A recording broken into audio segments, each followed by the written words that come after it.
you can get a lot of ideas from people, but then they don't see those ideas being implemented. So instead of it creating excitement and engagement, it does actually the opposite. It creates apathy.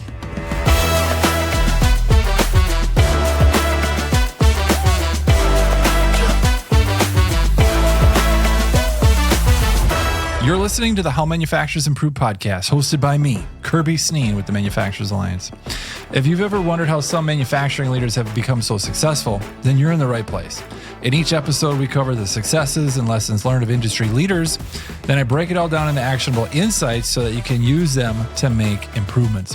This episode is all about how anything is possible, but everything is not, and features operations leader turned entrepreneur, Shawn Cheesman.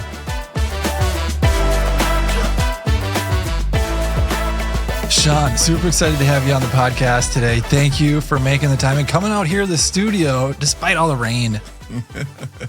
Yeah, it was a little challenging, but I'm glad to be here. Thanks for the invite. I'm excited about this topic of anything is possible, everything is not, because I believe that prioritization is the primary function of leadership. Hard stop. Yeah, absolutely. Absolutely. It can make or break a business, a team, individuals. Absolutely. So before we get into a handful of questions, would you just bring everybody up to speed on your background? Yeah. So engineering background, I spent the last 35 plus years in manufacturing environments, started my career in big companies, and the last 15 plus years have been in smaller companies of like 2 million to 60 million. When I got out of college, there's no way in the world I could have ever thought about my career going the way that it was going. I just had the opportunity with different bosses that they just, said, "Hey, Shawn, how would you like to be a quality manager?" I was like, "Well, I've never been a quality manager." I was like, "Yeah, but you know how to work with customers and how to work with people. We'll teach you all that stuff." So I just had some good bosses over the years that just gave me opportunities, whether it was a quality manager or finance or M&A and stuff like that I developed these broad skills. In the last 10 or 15 years, I've just been in leadership roles with small manufacturing companies. And then last year, I kind of made a pivot and said, geez, what do I really like about working with these small companies? And it really kind of came down to three things. I like developing people. I really like teaching others and then seeing them take that and go use it in their jobs. And then, just working with businesses to get better. And so kind of on that reflection, I said, well, how can I do more of that? So instead of just working with one company, I kind of said, what can I do? How can I do that? How can I do more of it? And so I bought into a franchise called Focal Point, and now I'm a business and executive coach. So I work with several businesses or individuals at a time in order to kind of help them along. Nice. So I appreciate you bringing everybody up to speed and bringing us to today. I wanted to ask you about, because I believe that constraints shape our reality. I've learned, I think, that lesson kind of the hard way a few times. And so from an operations, like leadership and operations executive perspective, which I know you can relate to, how do you balance like wanting to conquer the world and like big goals and ambition with limited reresources? Well, that's just every day. I mean, in manufacturing, it's like, okay, I come into the office and, here's my plan. And then, oh, by the way, here's what takes over for the day. I think the reality is it comes down to priorities. It's so easy to have a list of 20 goals and you think, oh, these are the most important things. I've got to do these. At the end of the day, you have to be realistic. You can't do it. Like you said, I have limited resources. So really an informed business leader is the one that can kind of look at those 20 goals and then kind of pare them down and say, well, what's most important? And some of them maybe you have to do. So for example, you identify, hey, we need to make this change because of environmental health or safety related, okay? Someone may not have even had an accident or anything like that, but it's just something that we have a concern about. We need to make that change. That becomes a high priority. That becomes a goal. But then there's other things, within your manufacturing environment that you may, with lean or how do we improve sales or whatever, you try and make a priority on those. How are they going to affect the business?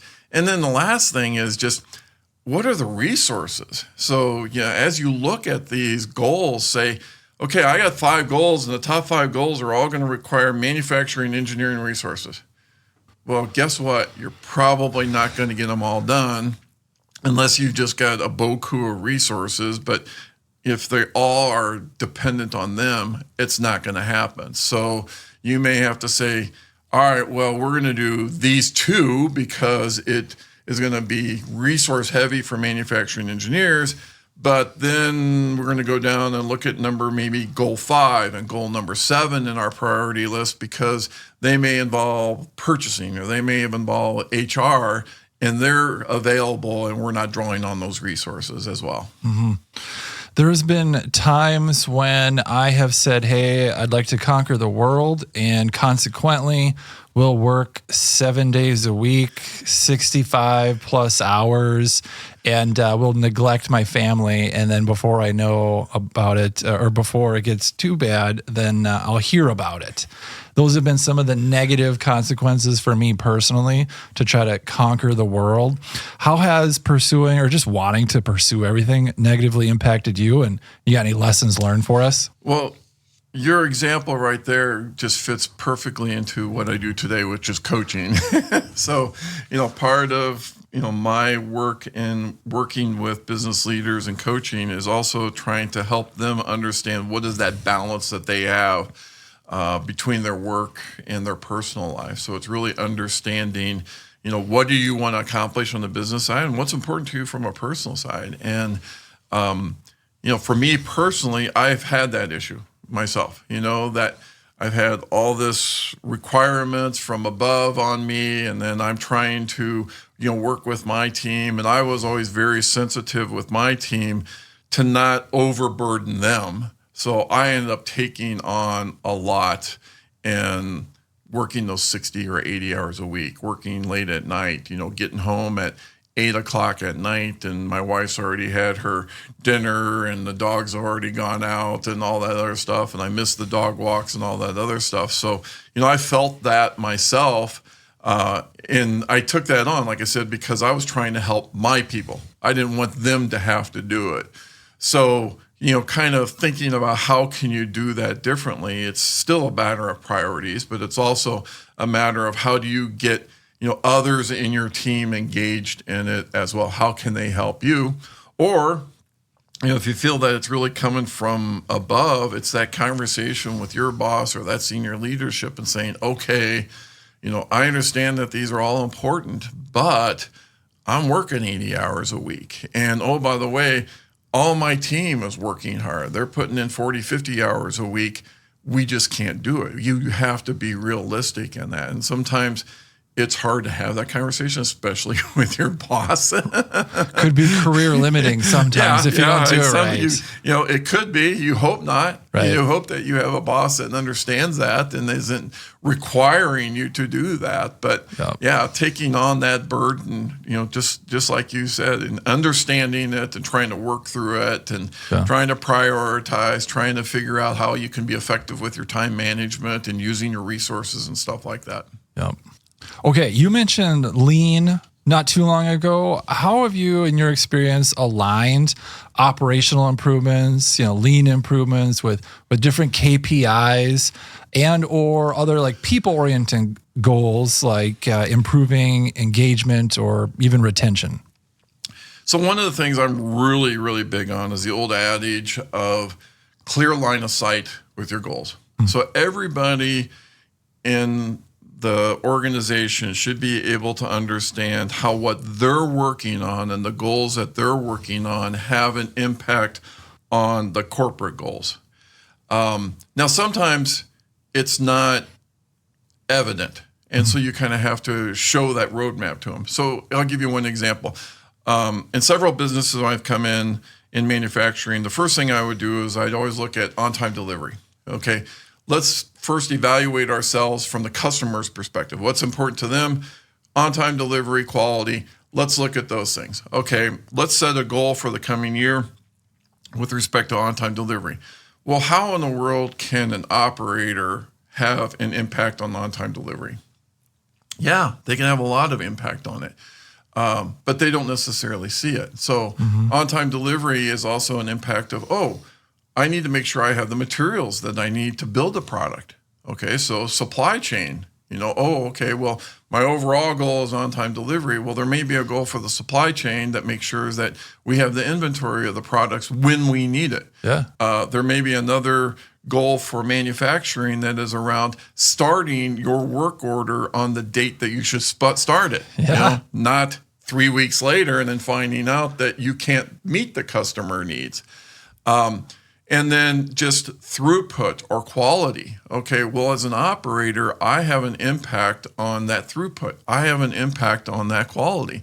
So if I have high failure rate, that's going to have an impact on my throughput. That's going to impact on what I can do for my customer. Well, if I have very high quality, that's going to help. That's going to get it through to the customer faster. So I'm the operator. If I have the ability to make the product of high quality, I have an impact on on-time delivery. So for me, it's really showing them what they're doing and that tie to what the overall goals are. And that's where I think when the employees can see that, then they also are much more engaged in what's happening because they feel that, what I'm doing is making a difference for the company and for our goals. Yeah, when they've got cycle times that they can see, hour by hours that they can see, supply chain can see the OTIF metrics, and they're like, great, we got it. It's on time. It's in full. We know that we're contributing to that bigger picture. Yeah, absolutely. Okay, so what about technical tools? I have kind of a saying that I like, and so I'm always mentioning this when the team is the juice worth the squeeze, right? Because there's trade-offs, if we're going to work at it, is it going to contribute? And, I always think about to what extent does it help us accomplish the mission? All right, I'm always thinking about how is it going to contribute to developing better leaders and better problem solvers? But even, beyond the high level stuff, are there any technical tools that you've used that help evaluate some of the trade-offs to go, okay, yeah, the juice is worth the squeeze on this one. Let's focus. Do you have team members that were great technically, got promoted to supervisor? Now they need leadership training? Well, do what our top members do. Send them to the Supervision Fundamental Certification so that they can learn to successfully lead a team. Click the link in the show notes to learn when the next certification starts. Yeah. Kind of the answer to that is pretty broad because as you can imagine, your goals within your business are going to be very, very broad as well. So as I shared before, you may have a priority, for example, that's EHS related. Doing some type of a technical evaluation, an ROI calculation, you probably don't do that. You won't use that, type of a tool. It's a thing that we want to have a safe environment for employees. We need to go do this. Boom. So there's really not an evaluation with it. But you may look at, there may be a trade-off on improvement processes for quality. And so you can do ROI calculations or whatever on that. You could say, okay, well, it's going to take us X amount of time or an investment in new capital or whatever to improve the quality of the product. But if it's only going to improve the quality by 1%, it may not make sense to do that. So in a lot of things I did, I sometimes focused on ROI calculations, but, not really spending a ton of times on it.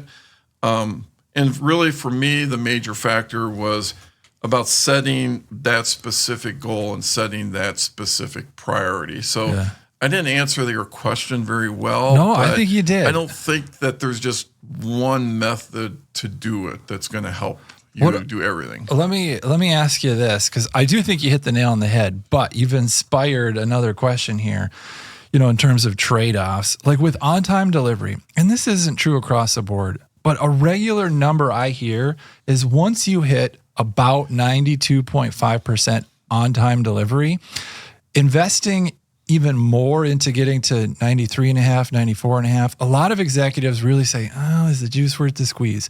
That 92.5, that number comes up a lot for me. Or the cost of poor quality.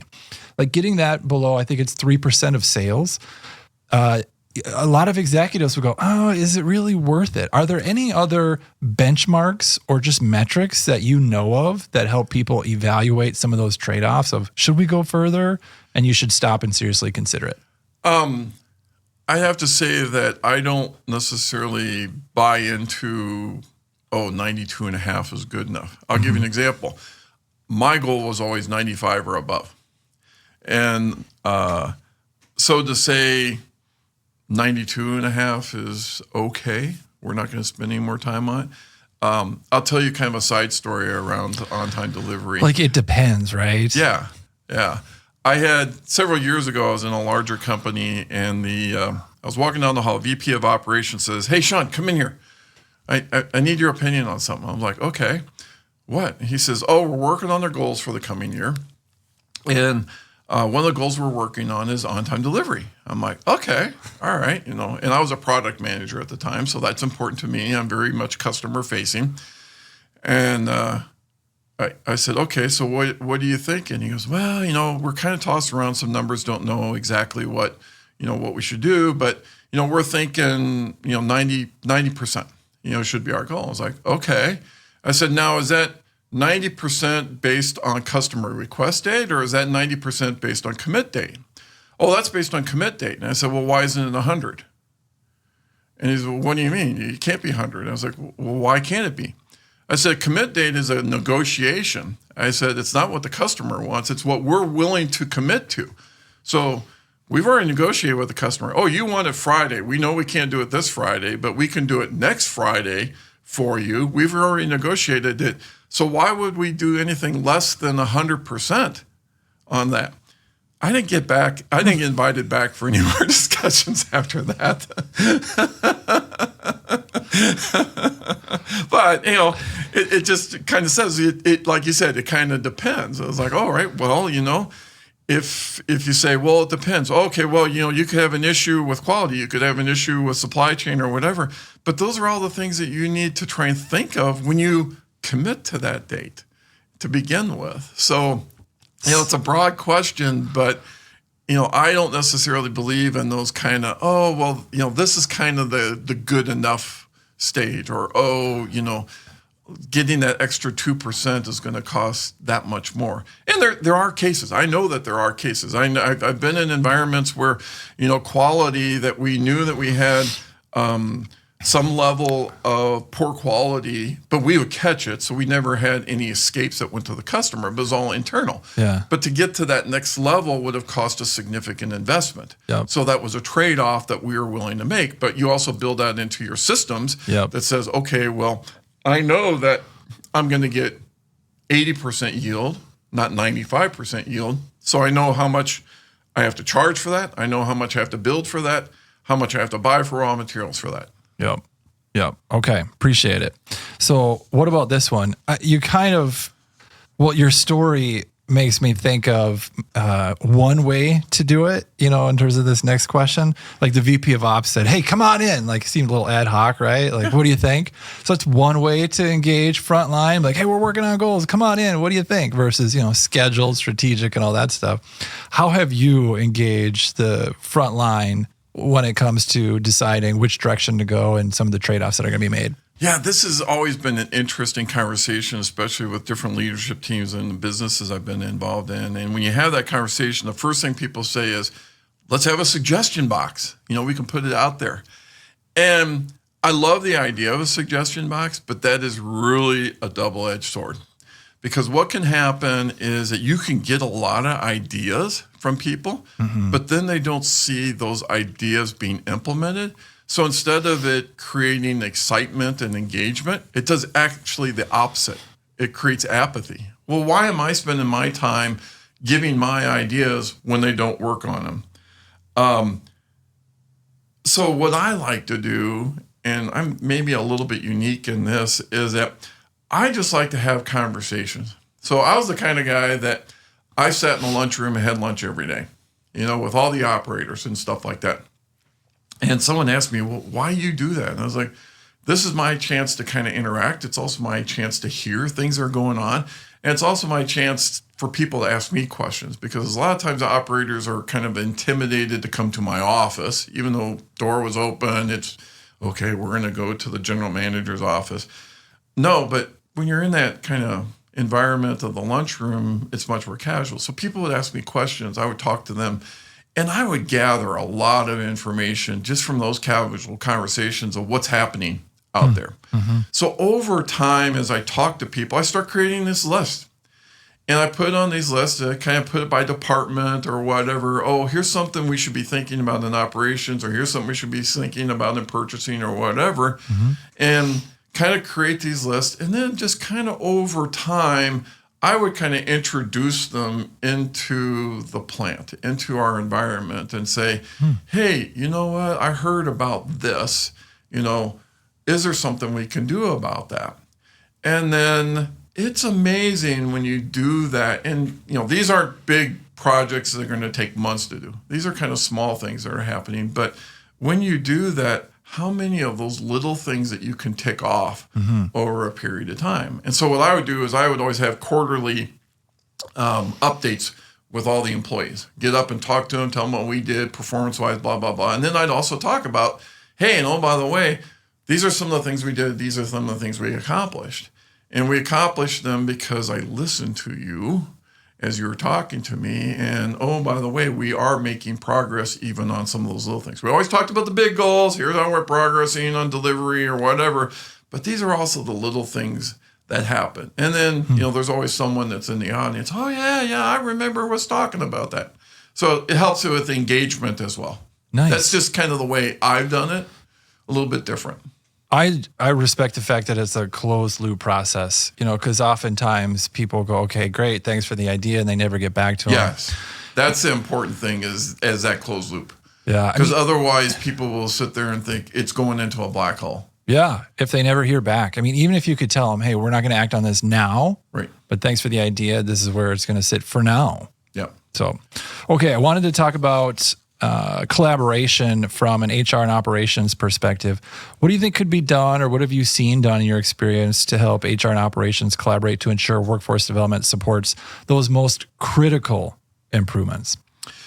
As I shared earlier, when we set out a goal, I'll assign an owner to that goal. And typically, I try to assign one person that's kind of the overall driver of it.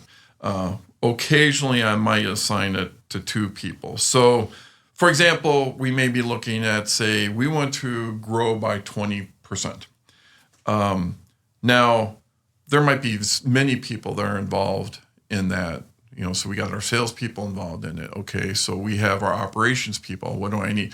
Well, how's HR going to be involved in it? Okay, well, at what point in time do I need to add resources, add people to that? So HR has to be engaged in that process and understand that, okay, our plan is that, we're going to need 3 people in 3 months and another people in 3 months after that. So they need to have an understanding of that so that they can go and start help sourcing those people. And then the operations people will be involved in the interview process and stuff like that. So then the next thing is, okay, we hire those people. Who's going to do the training?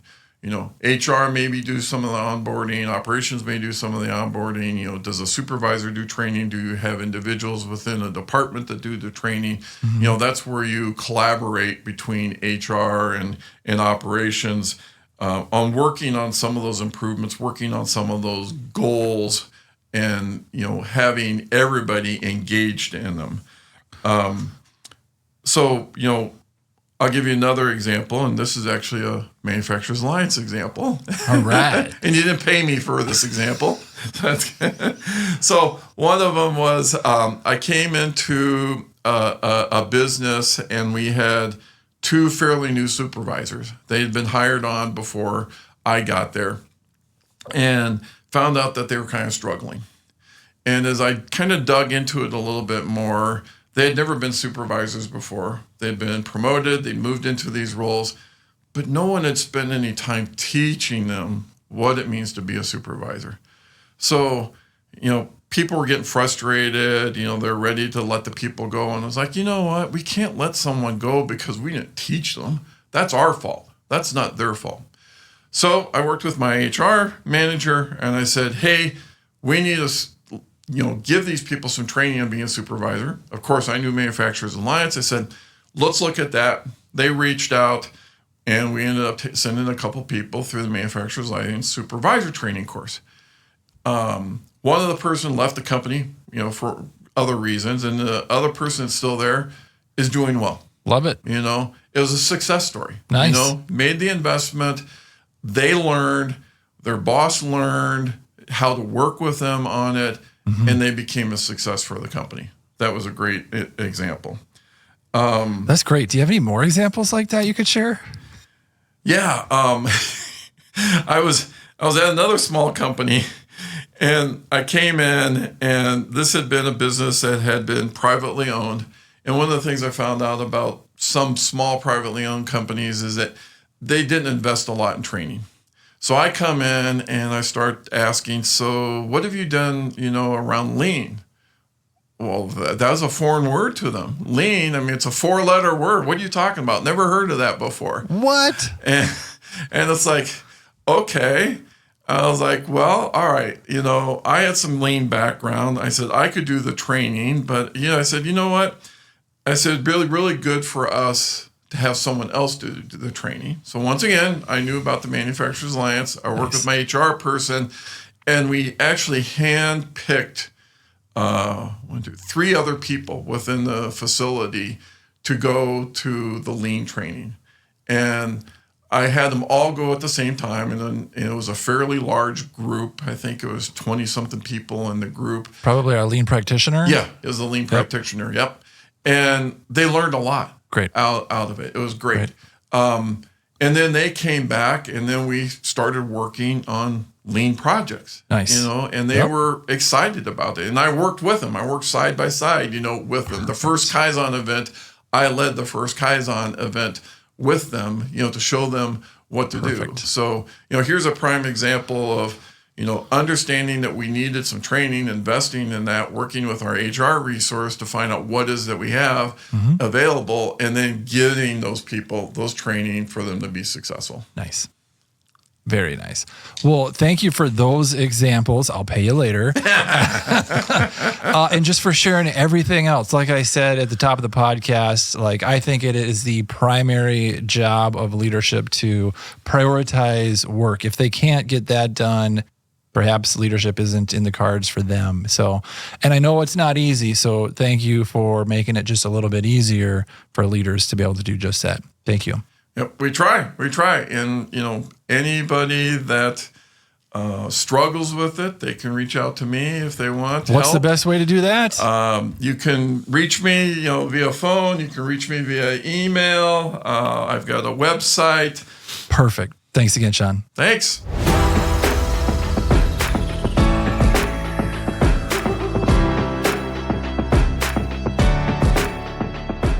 I'm Kirby Sneen with the Manufacturers Alliance, and this is the How Manufacturers Improve podcast. If you liked learning these high-level best practices from experienced peers, and you want your team to be able to access more in-depth process improvement and leadership training and education, I'd invite your company to become a member of the Manufacturers Alliance.